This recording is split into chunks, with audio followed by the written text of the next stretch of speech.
It's Monday. I don't have a specific topic for today, but I am having a good morning, so I'm gonna have some specialty. And it's specialty because I'm almost out of it and there's no more. It's Wild Tree Purple Sweet Yabao white tea, and it is my favorite. They're just beautiful tea buds, and I've having a good morning. So sometimes you gotta take little wins of like what you celebrate. And a good morning seems like celebration worthy to me. So, ooh, don't drop one.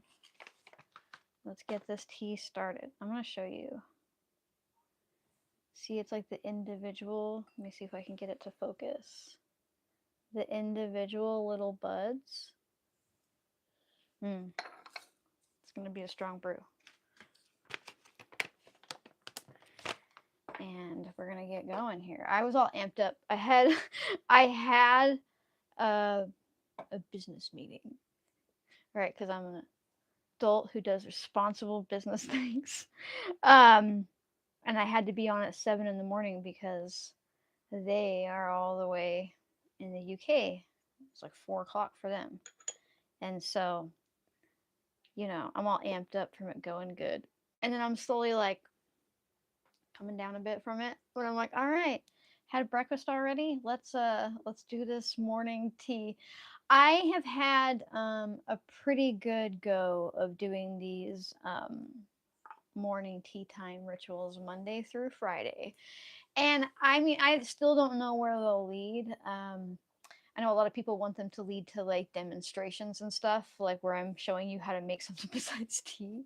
And that's a real possibility, but also I kind of just like being a human here, and a bunch of it's not realistic because I am just sitting here making tea. But it has gone really well for me because I realized that it allowed me to have a weekend.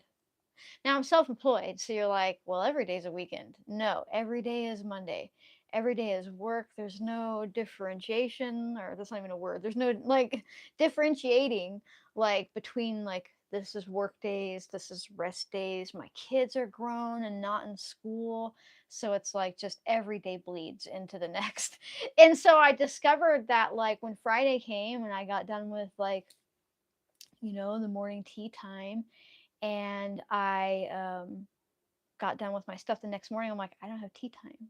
And it wasn't that I was excited not to do it. It was just the concept of like, these next 2 days are just for me.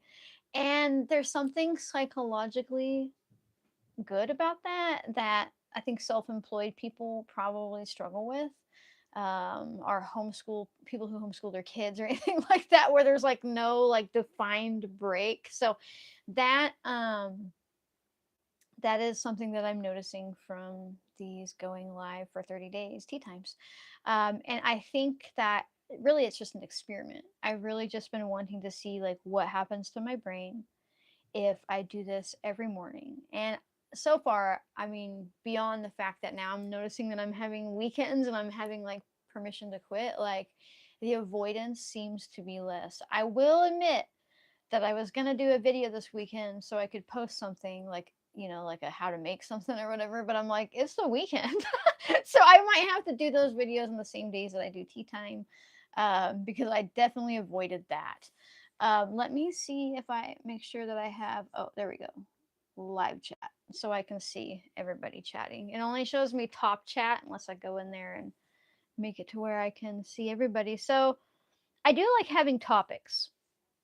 I've noticed that the last 2 tea times before this one, I had a general direction of the things that I was talking about. And it seemed to help my brain, and people seem to appreciate having a morning topic tea time. But I didn't think of a topic today because it's Monday. And I feel like Mondays should be topicless. Right? Because I'm like, give me one day, I'm gonna let her go one more roll, maybe half a roll. I'm like basing it on. Oh, now I gotta get it to go back in. I'm like basing it on the color of what they call the soup. Oh, I really like this little clear teapot because I can see the color of what's happening here. Um, This person says, I totally understand what you mean. I don't like getting up early, but I do so much better when I do Monday through Friday and then have a weekend. Something about having a cycle, I guess. Yeah, it is the cycle. It is having like, I don't know, it's been so ingrained in us since we were like children going to school, right? So even if it's like, fight the power, we're still like, yeah, but I need to know when my weekends are. and so that's something that I am just noticing. And so, but I did have a good morning. I had a good meeting for business purposes, or basically something to help me with my Facebook ads. Like my goal is to get my business working for me versus me working for my business, and then it frees up so much of my capacity to do things like morning tea time, to make videos, to work on books, to just give out all the information for free type of situation. It's hard to do that if like your nose always has to be in like the inner workings of like Facebook ads, right? Or like just chaos behind the scenes of running a small business. And so this year my entire theme is like, if I can have help to do something, I get help to do something, and I'm stubborn. It's really hard to like let go of like years of like the mindset where you're like, fuck it, I'll do it myself, because every time you try to get help, ends up fucking you over. And I had that experience a lot in life, not just through business but in general. Um it's been a pretty powerful step forward, and I've already proven to myself that getting help is important, but you have to be discerning. So that's why I was pretty excited, because I felt like I found a good match for my needs and was discerning, and could end up fucking me over. But I can, all I can do is try, right? Yes. If you are looking to get into the world of of teas, especially white teas or any like higher quality teas, I really suggest anything that is a wild purple tea. Like it's a white tea, it's still in the same family as the green. It's so, oh, it's so fragrant. It is just amazing. You don't need, I didn't add anything to her. She doesn't get any, no apricot, no nothing. She is just beautiful on her own, and they are out. The place that I get it from, but there's other places online. But I mean, you'll find different tea companies have different quality, like if you're getting a tea that's like supposed to be like a white tea or a green tea, but you notice all the leaves are different colors, or some are really dark, some are really, it's not high quality tea. And I've become, I don't know, it's become a hobby of mine because I really enjoy it. And it's been interesting to repair my relationship with caffeine. I never really had a relationship, actually. So I should say to build a relationship, because when I was like, what if I drink caffeine from coffee, it'll fuck me up. First of all, I'll shit my brains out. It doesn't matter if it's cold brew, doesn't matter if it's low acid. My body just rejects coffee. And then the caffeine from it hits me in a way that gives me panic attacks. And it doesn't matter. I mean, when you're drinking coffee, if you are, you should drink it after you eat breakfast. You should make sure that you have a lot of carbohydrates with it, because it uptakes your liver's need for glycogen, and it can tap you out. And like if you are drinking coffee and under eating carbs, like it's no wonder you probably have anxiety issues, right? And they've shown that particular compounds in coffee itself can stop your gut from absorbing magnesium, and like no wonder we're all magnesium deficient. Anyhow, so about 3 months back, I discovered my capacity to have like really high glutamate levels in my brain. And so I kind of like was formulating a game plan to lower the glutamate levels. And one thing that does that is green tea or white tea. I like white tea because it has less naturally occurring fluoride in it. But um, this little cup has caffeine, but what it also has is L-theanine. And L-theanine is a really amazing amino acid that like it calms you down. It counteracts like the overexcitability of glutamate. It is really good for GABA and dopamine. But what it also does is it slows down how fast you process caffeine. Right. So like let's say you drink a really strong espresso and you're like wired for like an hour and then you're like, oh, and then you like crash. Well, if you're working with something like a really truly genuinely genuine matcha, not the stuff that's grown for America but it's grown in shade, or high quality green tea or white tea or whatever that has a higher caffeine level, um, it will hit you like slower and more steadily because the L-theanine is opposing the caffeine. And what I have found, and even though the way I talk, people assume I'm on caffeine or some sort of upper, this is just me. I haven't even finished this tiny little cup. It's not caffeine.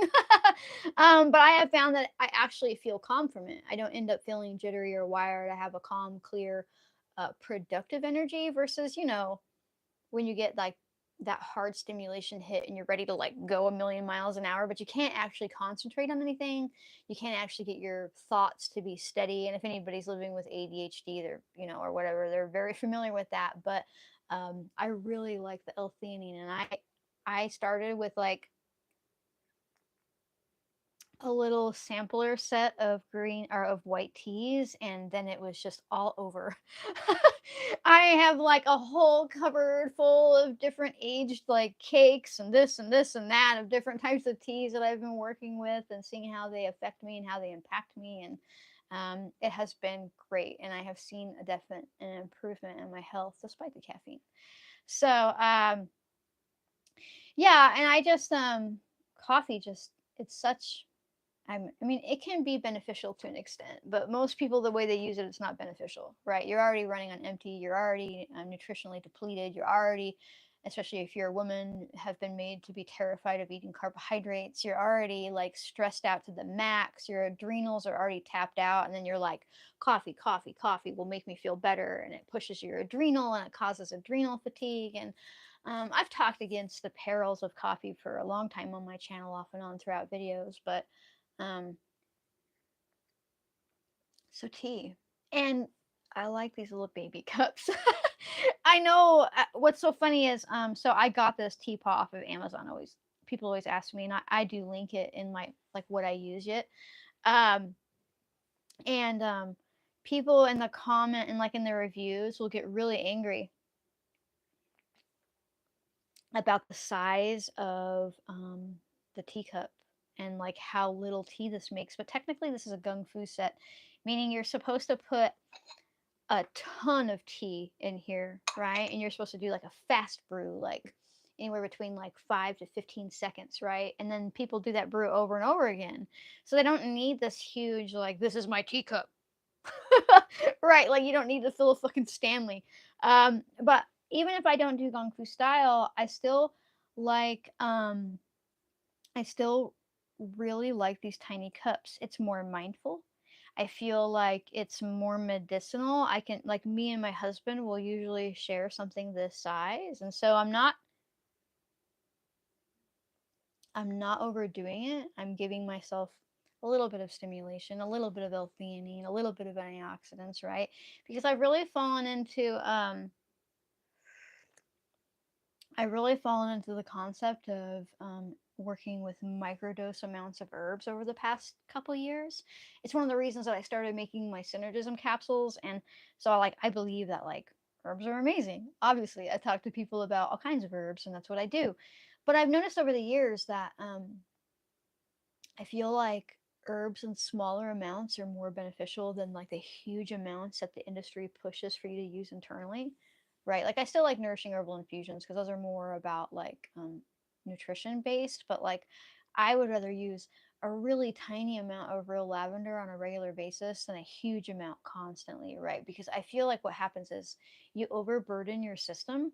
You end up, your body's spending more time trying to push out the excess like phenols and terpenes and all kinds of stuff like that than it is able to utilize them. And even with some of my Synergism capsules where like I pair like this is motherwort and lavender, you just take one capsule a day. It's not like when you get herbal supplements, people are like, you need like 6 or 7. It's this huge bottle and it only lasts you 2 weeks because you're like choking on them.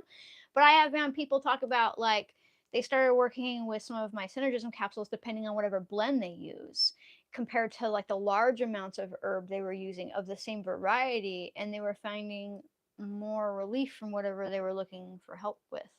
compared to the huge amounts. And I think, you know, like motherwort's a good example. If you take big amounts of motherwort constantly, you can repress your thyroid function. But that's usually in the like the 100 milligram a day. But when you look at most like motherwort supplements or even tincture sometimes, like the milligram amount is like large. It's huge. And then they're like, oh, I feel so better. But then they're like, I'm tired all the time, right? But like with this one, for example, my motherwort, there's only like 200 milligrams per. That's, I mean, it's a small capsule versus like taking hundreds and hundreds and hundreds of milligrams every day and constantly downing it. And I have just noticed a big difference in myself and my family members when we scale back on the herbs, right? But also, when you're using a small amount like that, I had the capacity to combine. So that one was like motherwort lavender, right? It's all about relaxing and like ramping down your nervous system and getting a better night's sleep and things like that. But when you use tiny amounts, you can also use a tiny amount of another herb, and then they act synergistically together. And these two tiny amounts of herbs do big things in your body without causing as much pushback or potential harm. Um, and that's where I stand on the miniature teacup. Right, I swear to God, it all links in my brain. Um, you know, and I just kind of like little bit, just a little bit, little bites, little needs, right? And I find that it pushes your body far less. And so it's something that I've just been kind of leaning into. But I mean, if you think about tinctures, they are also microdose amounts, but people don't realize that because a tincture is made with alcohol and you're extracting like the volatile compounds of this plant, that that little drop is pretty potent. So I see a lot of people taking, you know, I've seen people say like, oh, I took a whole, let's just keep using motherwort as example. They'll be like, oh, I took a whole dropper full of motherwort and I didn't feel anything. And then they're like, but I took 3 drops and it made me fall asleep. Well, sometimes you have like a paradoxical reaction where like tiny amounts are more impactful in your body than large amounts. And I really think, and I've already said this, but I really think it comes down to when you put too much of a substance into your body isn't focused on utilizing it, it's focused on pushing it out through your liver or wherever it wants to push it out through. Um, and I think that's why like smaller amounts are more impactful. And I'm just jabbering out loud about it, you know? Somebody asked how long oxymels last in the fridge. You know, oxymels are a vinegar with a lot of sugar in them, so you could probably get at least a year out of it. The question of how long do the herbs last before they lose their properties is a whole different. You know, I'd probably use up most oxymels in a year, but they wouldn't kill you after that. They might just not be as potent. Hi there. I'm wondering if there's a seed company that offers medicinal plant seeds like mullein. Yeah. Oh my God. If you wouldn't have asked me, Territorial Seeds. No, that's not who it is. There's somebody out of Oregon and it's gonna drive me crazy. Um, it might be Territorial Seeds. There's one in Oregon, and I've used them so much. And now, you know, when somebody asks you a question, your brain goes bloop. Um, but yeah, there are a lot of Medicinal Seed Co. Is that what it is? I think that might be what it is.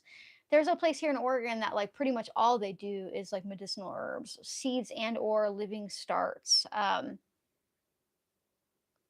What if you didn't strain your oxymel? Strictly medicinal seeds. That's what it is. Thank you in the comment section. Um, what if you didn't strain your oxymel? Oh, that's a different question because the plant material has the capacity to rot. I probably wouldn't leave plant material in an oxymel over 6 months. And if it was in the fridge, you might be able to push it a little further, but it's kind of like you've pickled something, except for because you've added the honey, which is basically water based, it reduces the acidic levels. It's no longer acidic like a pickle, right? And so it might not last as long. But I don't think botulism could grow because it's still pretty acidic and it's still pretty sugary. It has a hard time in those types of environments. But, you know, if you look in there and it looks kind of funky, smells kind of funky, it looks a little off, just trust your instincts, you know? Um, Somebody said, pickles help my acid reflux 99% of the time. Does that just mean my gut bacteria is messed up? Frustrated to figure out what the cause is and how to fix. So if the vinegar in pickles is helping your acid reflux, it means you're not producing enough acid. So people have this misconception that like if they have heartburn, they have too much acid, but sometimes it's that you don't have enough, and so you're not really digesting your food well, and it like just kind of like rots in there, right? And it causes this reflux. So if pickles are helping your heartburn, I would consider working with like raw apple cider vinegar that has a mother in it. I'd probably stay away from Bragg's; they sold out. But anything that's raw and has a mother in it, and you take like a shot before, like a little shot, like a teacup amount of vinegar before every meal, it would probably help tremendously. I've also been deep diving into like mastic gum's ability to help with heartburn is pretty interesting. Um, that probably helps more from like if you have like H. pylori or bacterial issues, but you could also work with things like dandelion root tea, roasted dandelion root tea, burdock. You could get into milk thistle, but milk thistle tends to make people feel like shit. Just being honest, like it does work, but anything that's like supporting your like that's bitter, you need more bitters in your diet to kickstart the bile acid being created by like your gallbladder and pancreas and things like that. Um,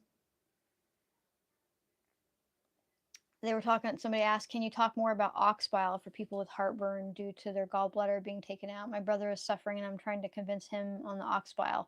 Well, basically, when you have your gallbladder removed, your body's not really producing bile anymore. There are bile from other places, but your gallbladder primarily job is to produce bile so you can digest fats and fatty vitamins like A, D, K, E. These are all fat based vitamins, right?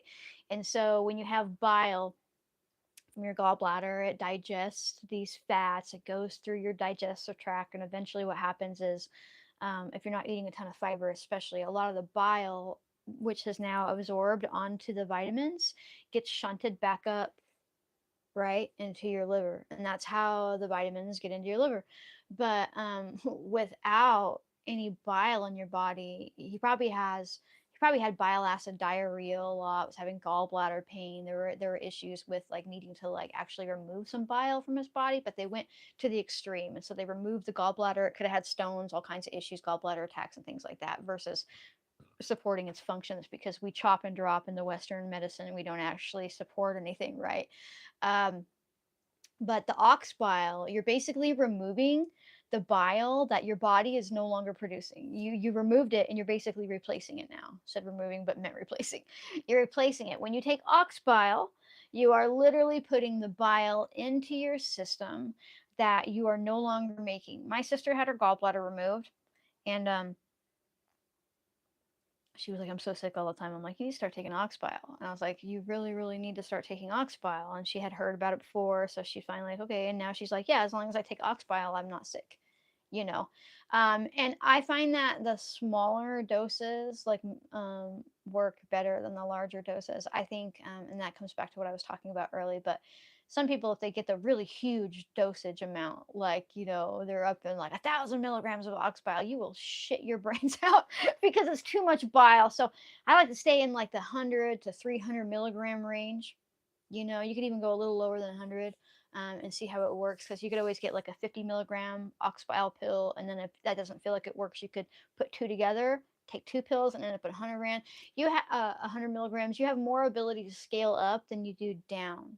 Right. So if you get lower milligrams in supplements, you can work your way up versus big. And then you're like, then you have to try to open the capsule and empty a bunch out. But yeah, I think it's a shame that when they take people's gallbladders out, they don't give them oxbile or talk to them about anything to replace the, like, you need that organ. Like, you can live without it, but like you're going to end up deficient in vitamin K, you're going to end up deficient in vitamin A, vitamin E, vitamin D to an extent. Your body makes it in a different way, but you can still uptake vitamin D from some food. Like, it's a real travesty, because then people are walking around with an inability to literally like absorb nutrition, and they don't even realize it, and the doctors don't even tell them. So yeah, oxbile. um, so my fall spring is over, and I'm sad about it. No, I'm okay. It's all right. You know, I knew the storm was coming. On my Instagram yesterday, I showed some work I was doing in my greenhouse. I was putting down straw and kind of just planting some clover seeds in a new pathway we built between in the greenhouse, and getting ready for growing. I want to grow oyster mushrooms in my garden beds. I'm pretty excited about it. Different varieties. I'm going to grow bright pink and bright yellow oyster mushrooms in the greenhouse because they're tropical and they like the heat and humidity, and it'll get plenty hot in there. And then come June, maybe May, we'll have to have the doors of the greenhouse open because we live in high mountain desert. But day before, I probably got another 100 things of bunching garlic planted, and I'm like, yeah, this is here, it's spring. And then I'm like, fuck, the storm's here. Woke up to like 3 inches of snow. But it's fine. I've got the greenhouse over here that when things are really popping off in there, like I built a greenhouse, well, a little greenhouse kit in my little office area because it was the best place to put it.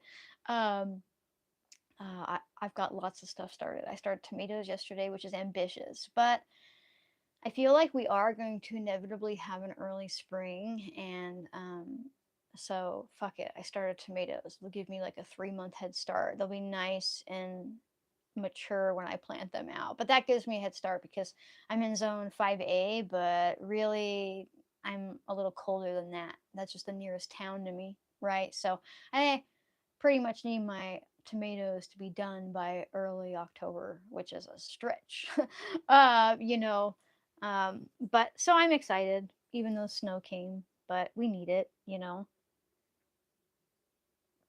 I'd rather have the snow than like the crazy June heat waves. A few years back, we had that in June. It was like June 1st, and it hit like 120 degrees, and I'm like, everything died. Everything died. And I don't just mean things that I had for the garden, right? I mean like everything that I wildcrafted, like all the things in nature just went, ugh.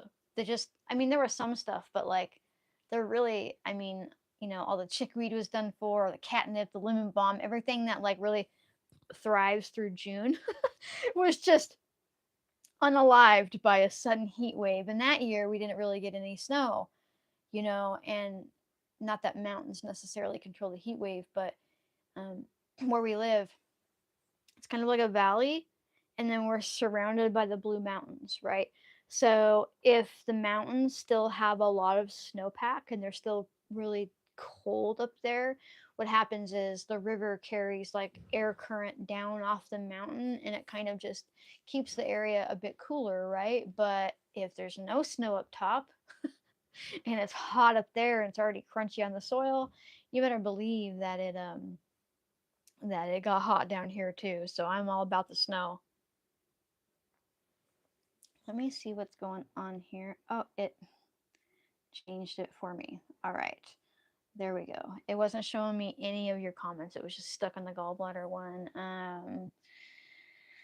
There's so many. Do I propagate any medicinal plants? Yeah, I usually it's really funny because when I first got here, when I first moved in, I was like, I have to grow like have to grow all the herbs, right? And I'm like, but I like to wildcraft, and a lot of the herbs that I focus on are invasive anyways, and so it's like I could grow catnip, and there's some on the property. I'm on a little over 41 acres, so there's herbs just growing wild here, but like, why? Why should I grow the catnip when she's just all along that one little creek that I like to spend time next to, right? Why grow the lemon balm when I like to go down that little tree tunnel that nobody knows about in that huge field, right? Like, why, and so I kind of like really just started growing stuff that doesn't really grow wild around here, and it's taken a lot of pressure off of me. So that's just been something that I've done, that I felt like, if for me personally anyhow, if I grew too many of the things that I had been wildcrafting, which are invasive anyway, so I help the bioregion when I gather them, I don't know, I feel like it led to a disconnection even though I was in my garden. Plus, if you didn't know this, like catnip that you grow in your garden, fantastic. Catnip that grows in the wild, whole different beast. Because they aren't getting pampered, they're not all like soft and hello friend, I require water. They're like, what? What? Like, they're completely different creatures. They have different volatile levels. They've adapted. Like, I find that wildcrafted at times is far more like potent and capable of helping, right?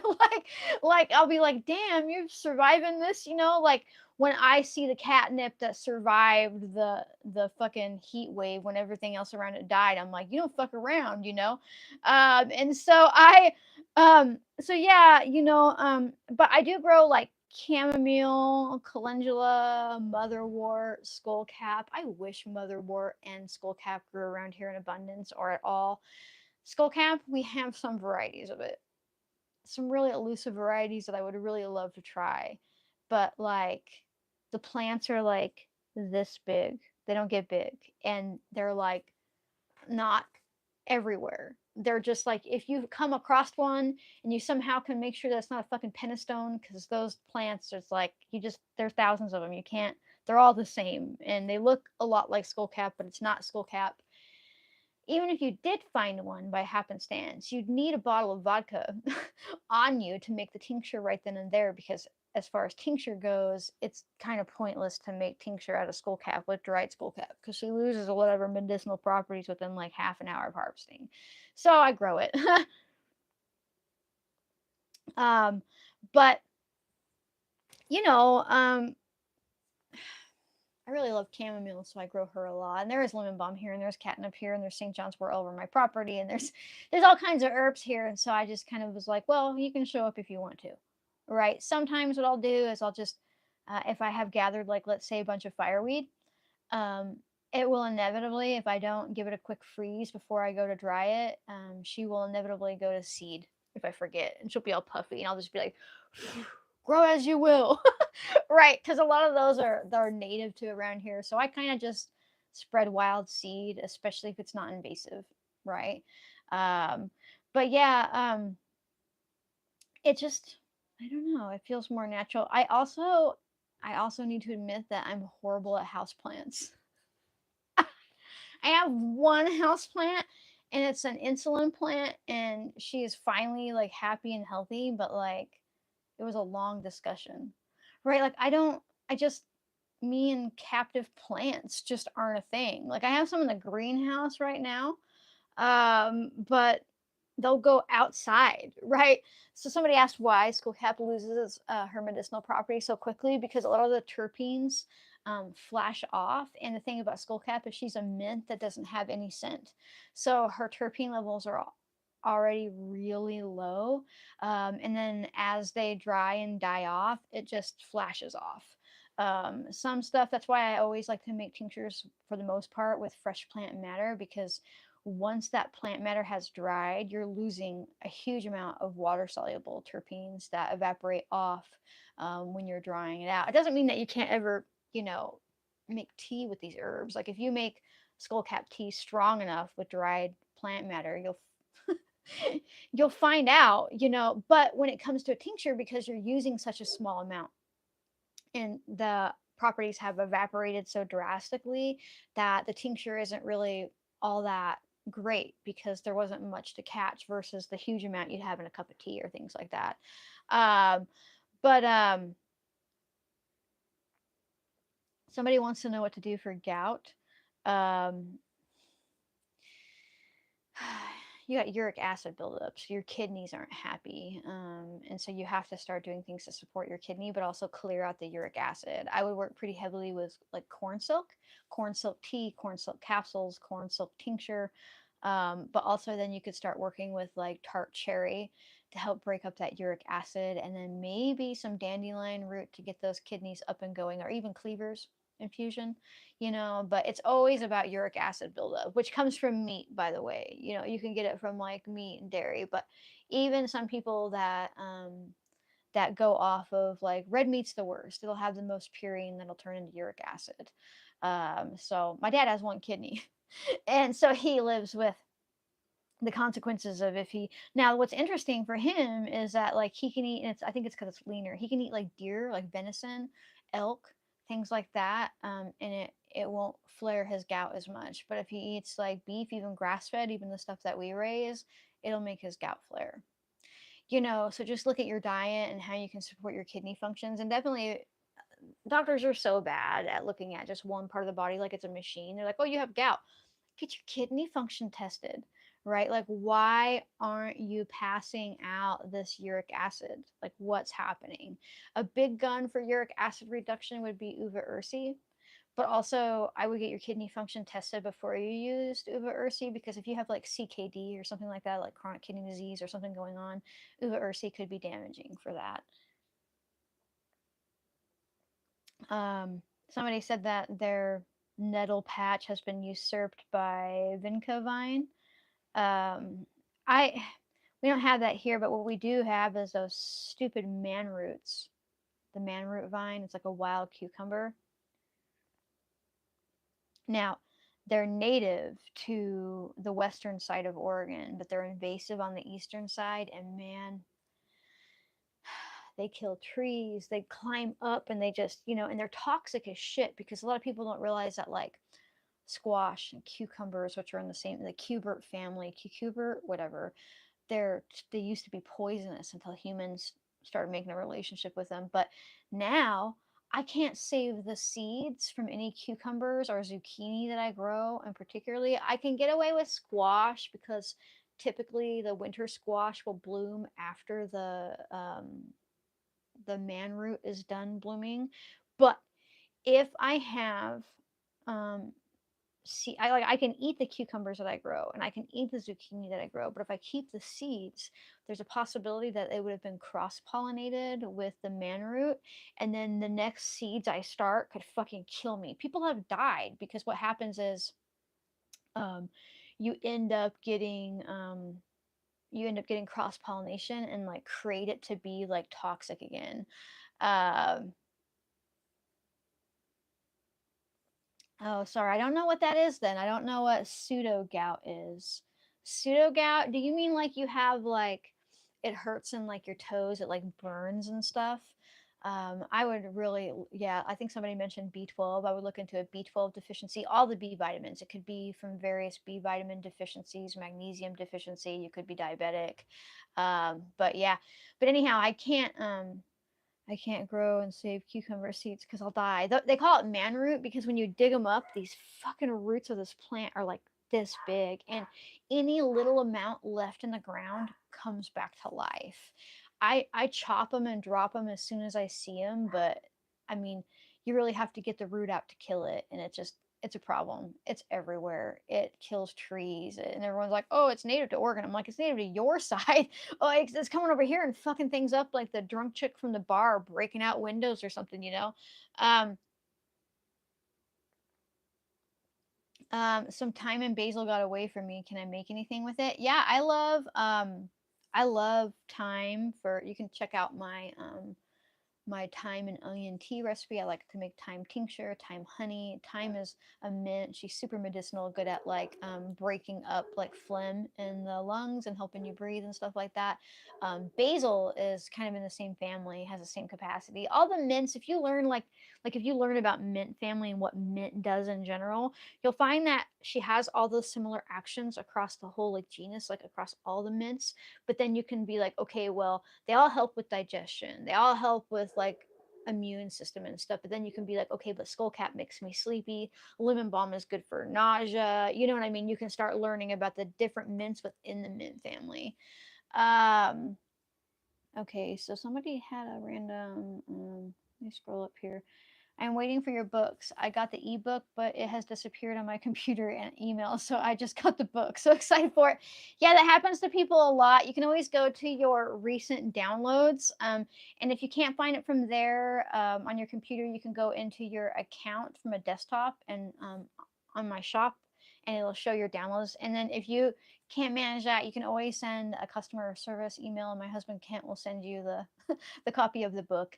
Um, Anyhow, it has been a little over half an hour, and I have enjoyed my Monday morning tea with you. If you want to support my capacity to just dump information out of my brain and share my day and teach you things and be a real human on a platform that kind of tends to punish those that are. Consider becoming a member to my channel. It throws me a few bucks a month. There's no paywall, so if you can't afford, don't worry, you're not missing anything out. It's just a way to support me. Or consider following the link in my bio or the description of this video once it's uploaded and I can put it there, to my shop. I make all kinds of things. I have tons of Synergism capsules. I have mouth mud. I have pit goop. I'm working on getting help for my teas, my creams. It's a great thing, and that's solely how we exist, is through the apothecary. And thank you for hanging out hanging out with me on these morning things. It's been really great, and I'm gonna do these. I'm doing these for a month, and we're on to week 2. I don't know that I'll stop after a month. I might change it up. I might not. I might just be here every morning. So we will find out. And thanks for being with me here on this adventure. And I will see you tomorrow, folks. Bye.